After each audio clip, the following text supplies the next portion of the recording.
Namaskar and welcome to the online academic lecture sessions. आज हम लोग इंडस्ट्रियल पॉलिसी रिजोल्यूशन 1956 के बारे में बात करेंगे।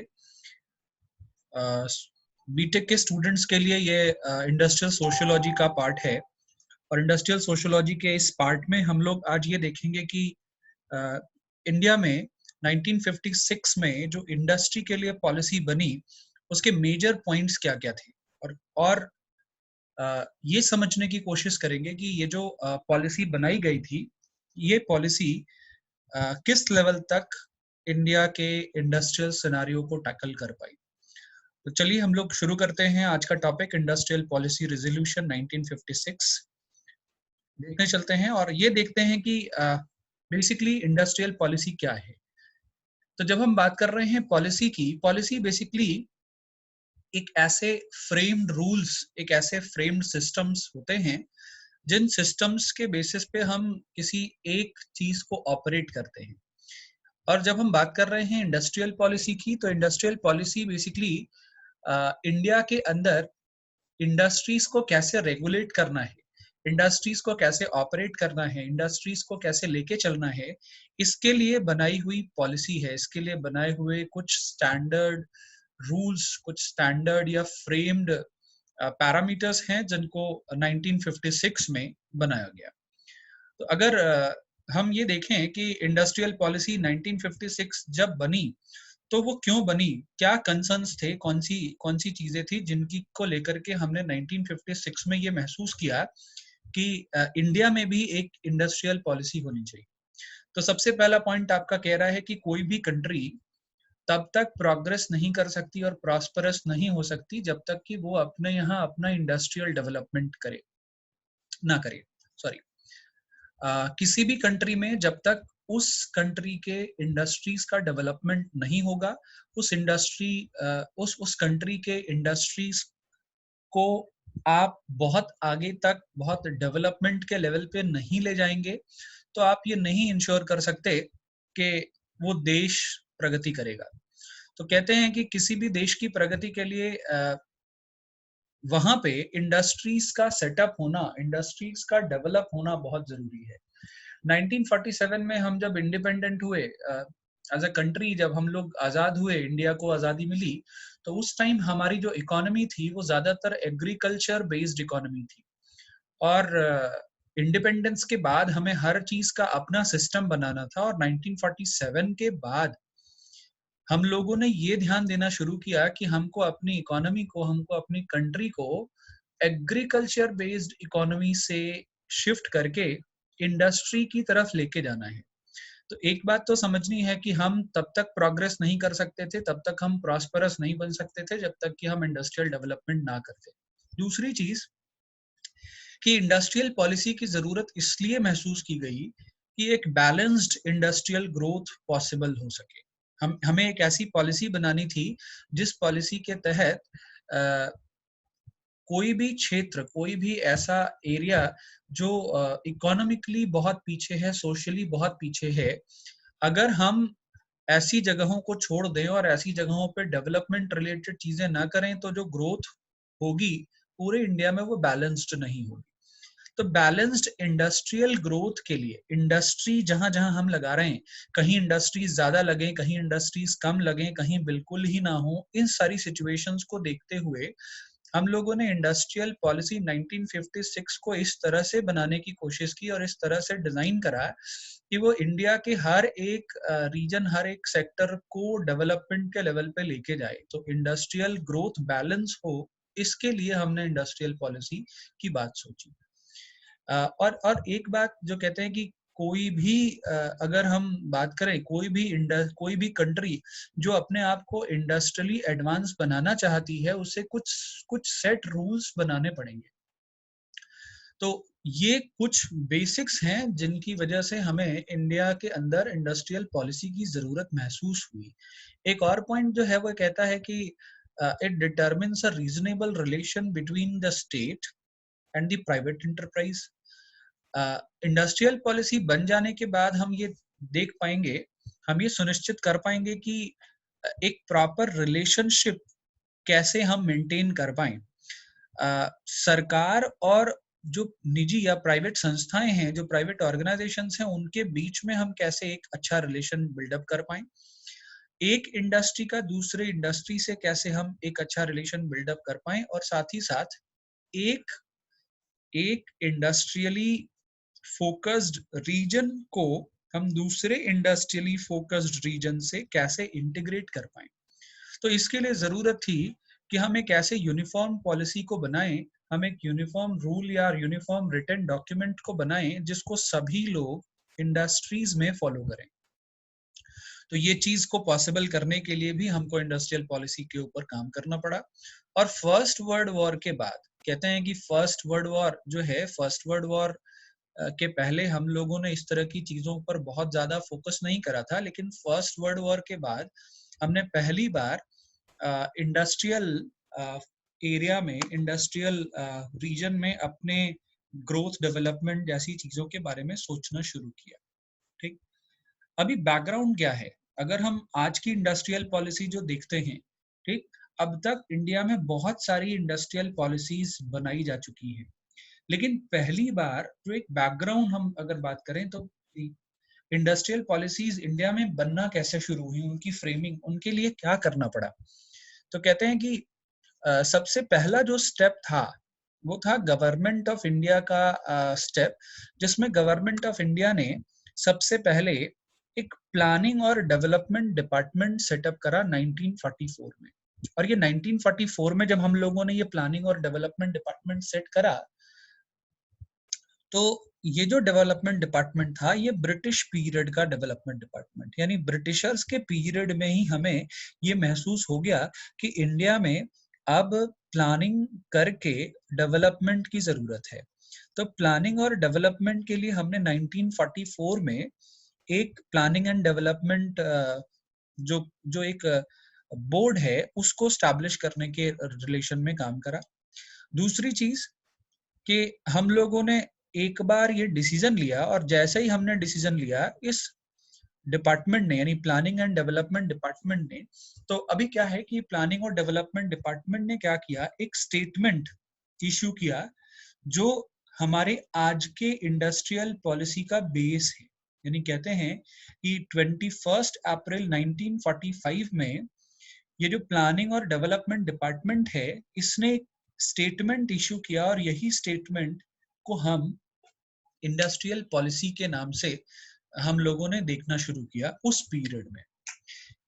एक और बात जो समझने की है, तो कहते हैं कि ये पॉलिसी ऐसी है जो स्टेट का रोल क्या है, एक देश का क्या रोल होगा, राज्यों का क्या रोल होगा, प्राइवेट बॉडीज या पब्लिक बॉडीज जो हैं उनका क्या रोल होगा, और फ्यूचर के इंडस्ट्री के डेवलपमेंट में ये सभी कैसे कंट्रीब्यूट करेंगे, ये सारी चीजें इस पॉलिसी में इंक्लूड करने की कोशिश की गई। एक और बात कहते हैं कि जो आपको पॉइंट दिख रहा है, the department also appointed number of panels.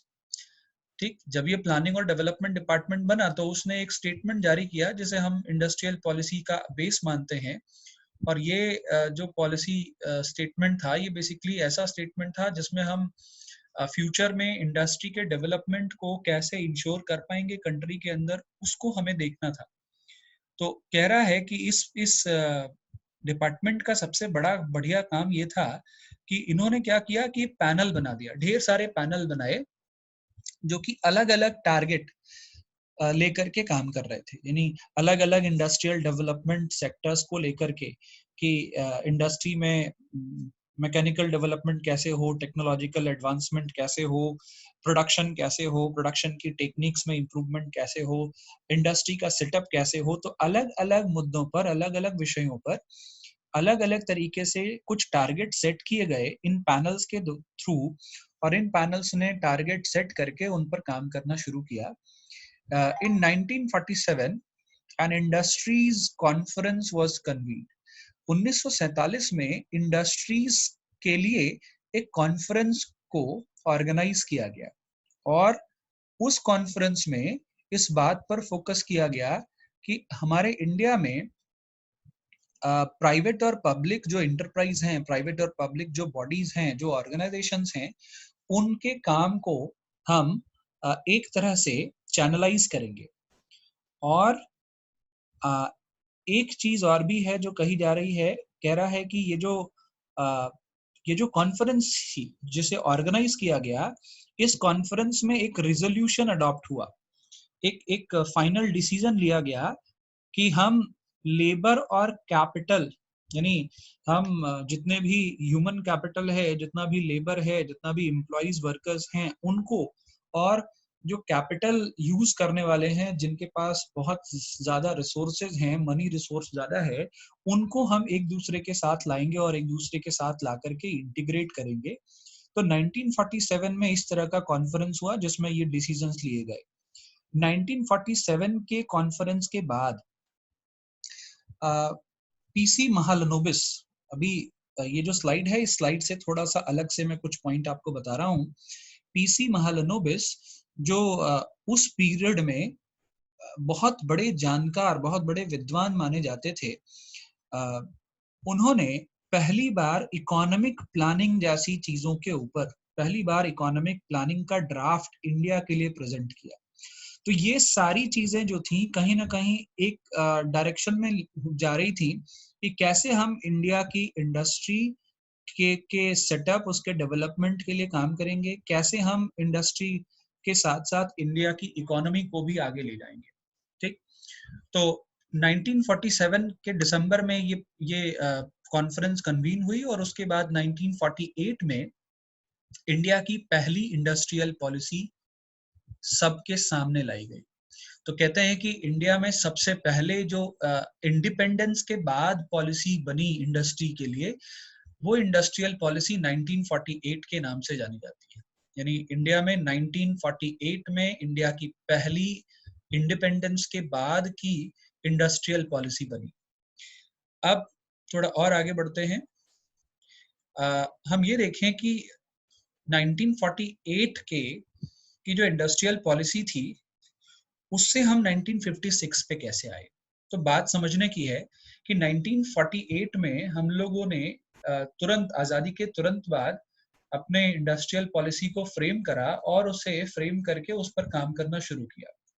लेकिन over a period of time, कुछ टाइम बाद 1956 के आसपास हम लोगों ने ये फील करना शुरू किया कि अभी हम एग्रीकल्चरल इकोनॉमी से अपने आप को शिफ्ट करके इंडस्ट्री की इकोनॉमी की तरफ लेके जा रहे हैं। तो हमें 1948 में जो पॉलिसी हमने बनाई थी, वो पॉलिसी ऐसी थी जो उस टाइम के हिसाब से थोड़ी स्टेटिक रही।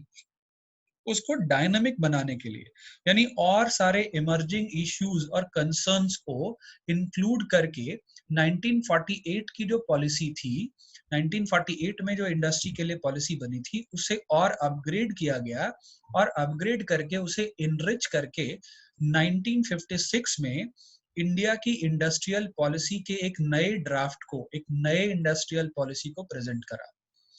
तो अब जब हम इंडिया की नई इंडस्ट्रियल पॉलिसी को देख रहे हैं तो ये 1956 इंडस्ट्रियल पॉलिसी ही है।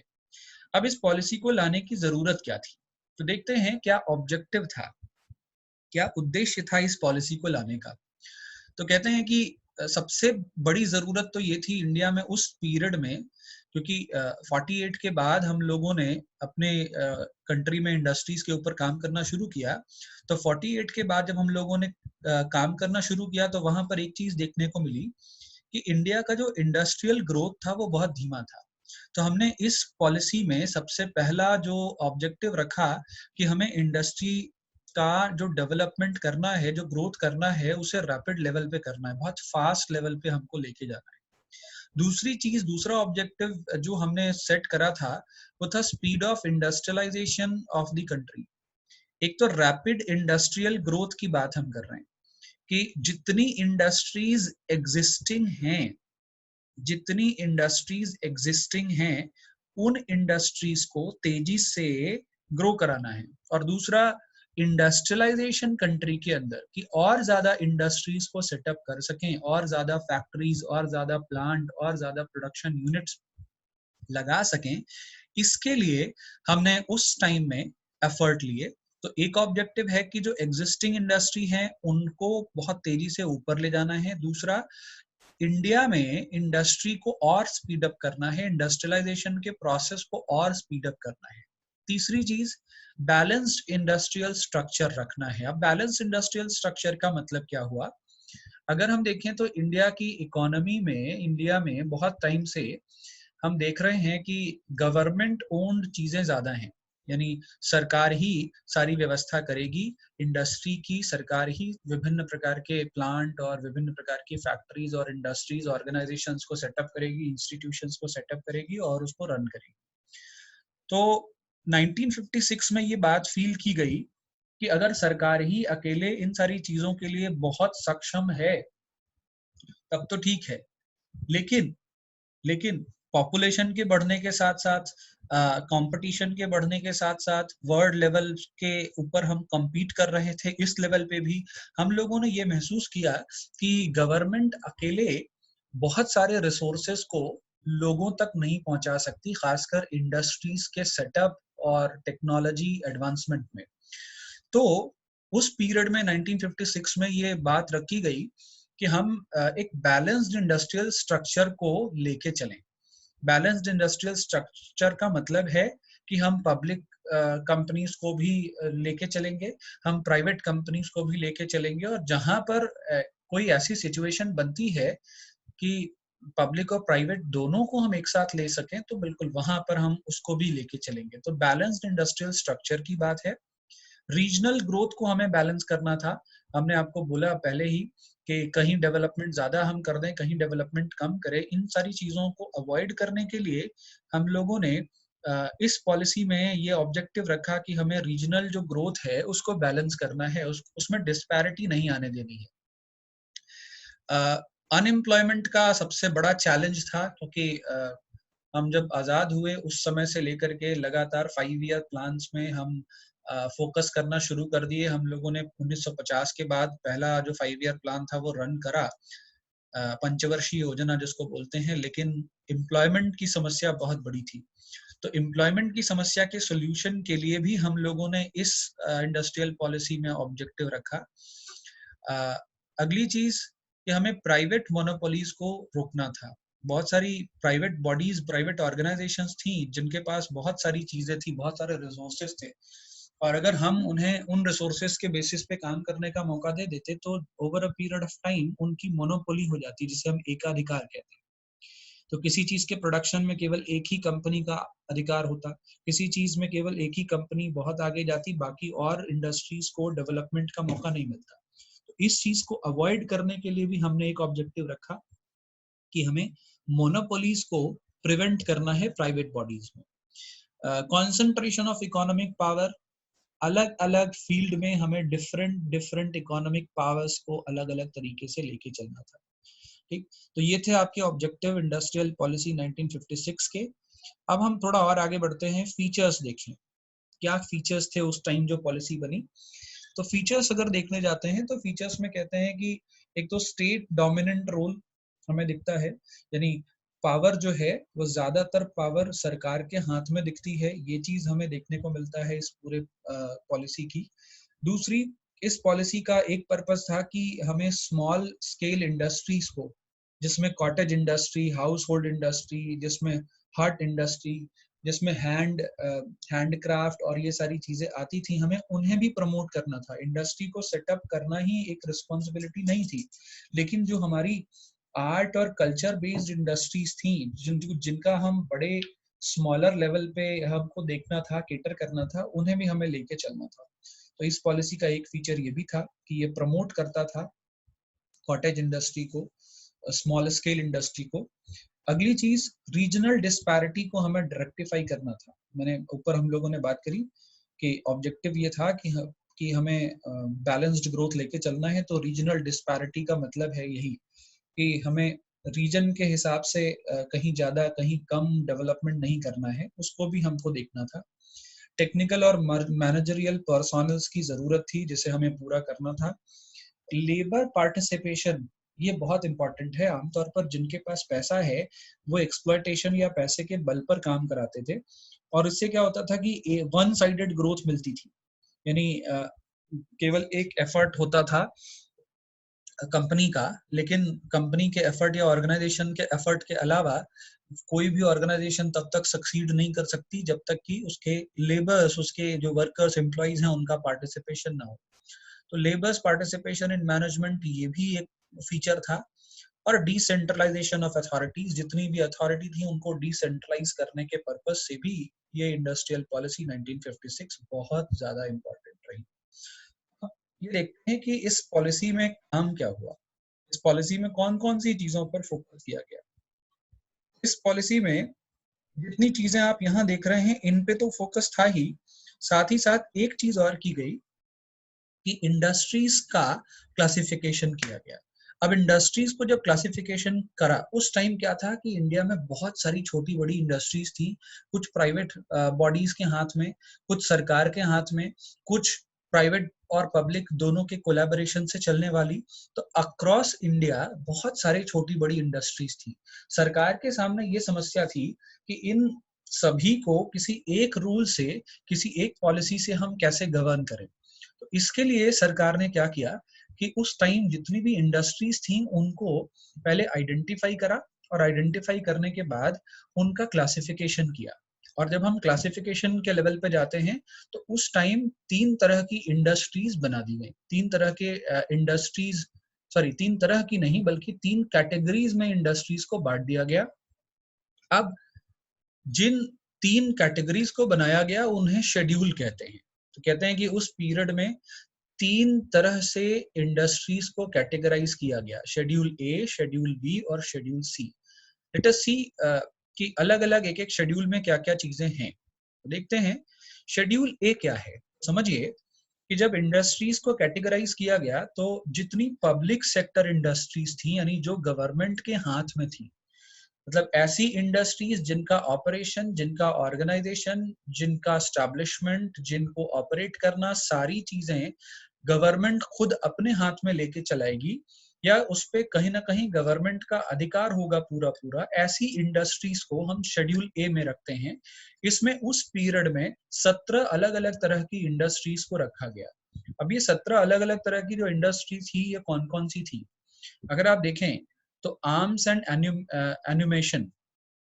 अब आर्म्स एंड एनिमेशन का मतलब क्या है, जैसे सेना के मामले में जितने भी हथियार, शस्त्र, ये सब बनाने की चीज, सुरक्षा वाले जितने भी इंडस्ट्रीज थी, गवर्नमेंट ने उसको अपने हाथ में रखा। एटॉमिक एनर्जी, इन सारी चीजों को गवर्नमेंट में अपने हाथ में रखा।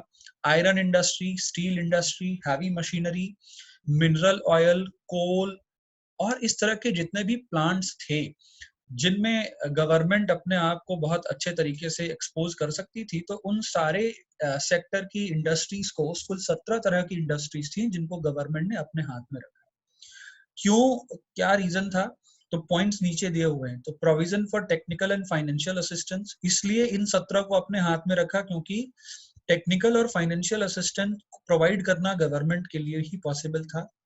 बैलेंस्ड और कोऑर्डिनेटेड डेवलपमेंट करने के लिए इन इंडस्ट्रीज को अपने हाथ में रखना जरूरी था। इंडस्ट्रीज, सारी इंडस्ट्रीज को हार्मनी में रखना है तो ये बड़ी बड़ी जो इंडस्ट्रीज थी इनको अपने हाथ में रखना पड़ता। और विलेज लेवल पे स्मॉल स्केल इंडस्ट्रीज या जहां पे रिसोर्स अवेलेबल हैं उस लेवल पे भी गवर्नमेंट को काम करना था। दैट इज वाई शेड्यूल ए में गवर्नमेंट डोमिनेटेड या पब्लिक सेक्टर इंडस्ट्रीज को रखा गया, जिनकी उस पीरियड में संख्या 17 थी। 17 तरह की इंडस्ट्रीज को शेड्यूल ए में रखा गया। शेड्यूल बी में कौन सी चीजें आई, तो कहते हैं शेड्यूल बी में पब्लिक कम प्राइवेट सेक्टर की चीजें आई। मतलब आधा जो कंट्रीब्यूशन था वो पब्लिक सेक्टर का, आधा कंट्रीब्यूशन जो था वो प्राइवेट सेक्टर का। और इस तरह से पब्लिक और प्राइवेट सेक्टर की कंट्रीब्यूशन के बेसिस पे ये जो इंडस्ट्री बनी, सॉरी ये जो शेड्यूल बना, उसमें 12 तरह की इंडस्ट्रीज थी। अब 12 तरह की कौन कौन सी इंडस्ट्रीज थी आप सीक्वेंस वाइज देख सकते हैं। एल्यूमिनियम और स्टील, अभी यहाँ पर आप देख सकते हैं कि एल्यूमिनियम और स्टील की बात, यहाँ पे स्टील की बात हमने यहाँ पे की है, लेकिन यहाँ आयरन और स्टील है। यहाँ एल्यूमिनियम और स्टील की बात करी, मशीन टूल्स की बात की गई, ड्रग रिलेटेड जितनी चीजें थी उसमें हमने पार्टिसिपेशन कर लिया, यानी गवर्नमेंट भी पार्टिसिपेट करेगी और प्राइवेट बॉडीज, प्राइवेट ऑर्गेनाइजेशंस भी ये काम करेंगी। केमिकल फर्टिलाइजर्स के ऊपर, रोड और सी ट्रांसपोर्टेशन के ऊपर, माइंस और मिनरल्स के ऊपर, डाई स्टफ यानी रंगाई की जितनी चीजें हैं, चीजों को, कपड़ों को, उनको रंगने की जितनी चीजें थी, उसको भी हम लोगों ने पब्लिक और प्राइवेट सेक्टर के बेसिस पे ले लिया। और प्लास्टिक इंडस्ट्री, तो ये शेड्यूल बी है। शेड्यूल बी में कुल 12 तरह की इंडस्ट्रीज को रखा गया और ये 12 तरह की इंडस्ट्रीज आपके सामने स्क्रीन पे दिख रही। आगे बढ़ते हैं शेड्यूल सी में। तो कहते हैं शेड्यूल सी में क्या था। जैसे आपने देखा शेड्यूल ए, जिसमें वो इंडस्ट्रीज थी जो गवर्नमेंट चला रही है। शेड्यूल बी वो इंडस्ट्रीज थी जिसमें दोनों के पार्टिसिपेशन से चीजें चल रही, यानी पब्लिक सेक्टर ऑर्गेनाइजेशंस भी थी, पब्लिक सेक्टर के साथ साथ प्राइवेट सेक्टर भी थी। अभी जो शेड्यूल सी है, शेड्यूल सी में क्या रखा गया, तो कहते हैं वो सारी इंडस्ट्रीज जो ए और बी में इंक्लूडेड नहीं थी। जो इंडस्ट्रीज शेड्यूल ए में नहीं थी, जो इंडस्ट्रीज शेड्यूल बी में नहीं थी, वो सारी इंडस्ट्रीज को इसमें शेड्यूल सी में इंक्लूड कर दिया गया। यानी अगर देखें तो शेड्यूल सी में बहुत सारे अधिकार प्राइवेट सेक्टर को दे दिए गए, जो कि मेजर डेवलपमेंट के का एक बेस था, राइट। अब यहाँ पर आपकी जो स्लाइड है ये पूरी तरह से कंप्लीट होती है। तो आज हम लोगों ने ये देखा कि 1956 के अंदर इंडस्ट्रियल पॉलिसी जो बनी, उसके मेजर कंसर्न्स क्या थे, जिसमें हम लोगों ने बैकग्राउंड देखा, हम लोगों ने फीचर देखा और हम लोगों ने ये देखा कि उस पॉलिसी में इंडस्ट्रीज का कैसे कैटेगराइजेशन हुआ। ठीक, आज के लिए इतना ही। अगले बहुत सारे सेशंस और बहुत सारे वैल्यूएबल चीजों को, वैल्यूएबल लेक्चर्स को लेकर के हम फिर आपसे मिलेंगे। आज के लिए इतना ही, बहुत बहुत धन्यवाद। और जाने से पहले मैं आपसे रिक्वेस्ट करूंगा कि आप हमारे इस ग्रैंड गौरव चैनल को सब्सक्राइब करें, लाइक करें और आपके जितने भी कमेंट्स हैं या जितने भी क्वेरीज या क्वेश्चंस हैं वो आप हमें डायरेक्टली सेंड कर सकते हैं। बहुत बहुत धन्यवाद। Thank you.